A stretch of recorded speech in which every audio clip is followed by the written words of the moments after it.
Good morning. It's Monday, March 2nd, and this is Connecticut Today, CT Insider's daily audio briefing. Catch up on Connecticut.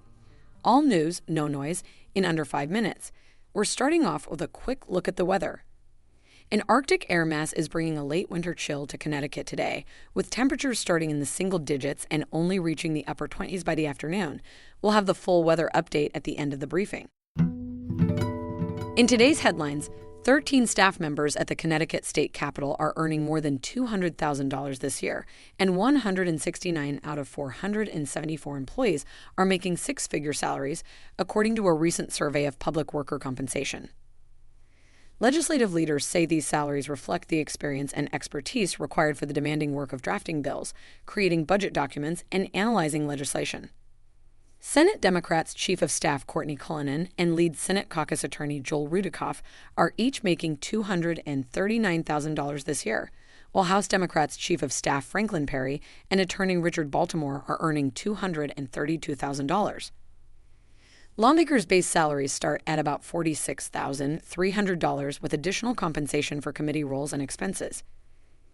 Officials say that while these salaries may seem high compared to state averages, they are lower than what similar positions would pay in the private sector. A group of about a dozen pilgrims from Episcopal churches in Connecticut who were visiting Holy Land sites sought shelter in a Jerusalem church on Saturday after U.S. and Israeli attacks on Iran led to retaliatory missile strikes on Israel. By Sunday, the group had crossed into Jordan and was waiting for a flight home. Bishop Jeffrey Mello, who is leading the group, wrote on social media that everyone is safe and hoping to return to Connecticut this week.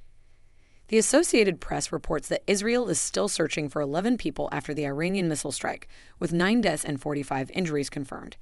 The Connecticut National Guard has confirmed that some of its service members are deployed in the region as part of ongoing federal missions, but did not provide details on their locations or movements. The Connecticut Department of Transportation cleared 26 homeless encampment sites last year, spending over $237,000 on hazardous waste removal and more than $240,000 on fencing and barriers. Lawmakers are now considering whether to dedicate specific funding for these efforts, as the number of people living outdoors has increased. As of January, 833 individuals were living in cars, parks, abandoned buildings, or encampments in Connecticut, which is a 45% increase from the previous year, according to an annual count. DOT officials say cleanups are done for safety reasons or at the request of municipalities.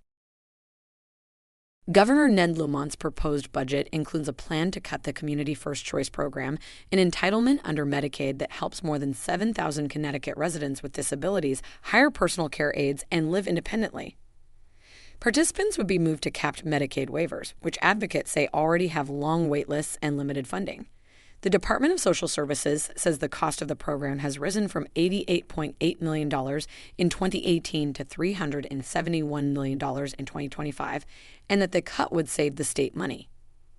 Community members and advocates argue that eliminating the program would force people into nursing homes or leave them waiting for services, and that the state would lose enhanced federal funding.